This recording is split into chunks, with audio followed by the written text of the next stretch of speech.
The nation is playing with fire. That was the warning today from the White House budget director, who announced more than $500 million is being rushed into a battle against Zika virus. Zika is linked to birth defects, and mosquitoes have spread the virus through most of the Western Hemisphere. The U.S. could be next.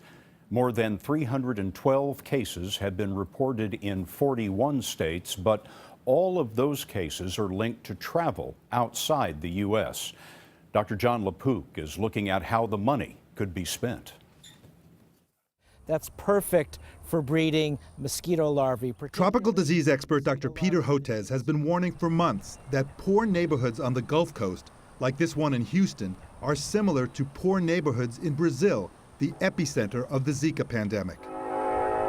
Broken screens, lack of air conditioning, and standing water make for perfect breeding grounds for the Aedes aegypti mosquitoes that carry Zika. If you look to see where Zika is devastating families, mothers and their unborn babies or their newborn babies throughout the Americas, it's in the areas of extreme poverty.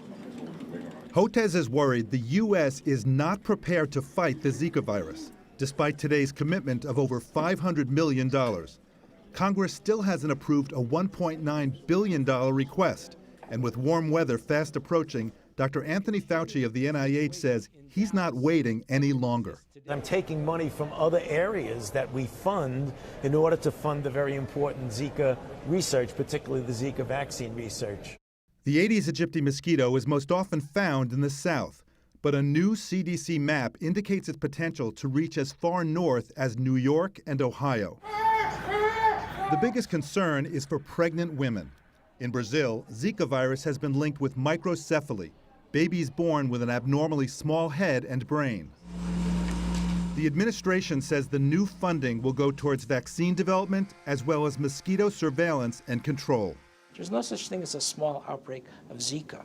If you start seeing babies with microcephaly on the Gulf Coast of the United States, it is going to be a public health crisis. It would be the public health equivalent of Katrina. If, as expected, the Zika virus makes its way into the mosquito population here, the administration says it's going to need the full $1.9 billion it requested from Congress in February in order to fight the virus. John, thank you very much. Important story.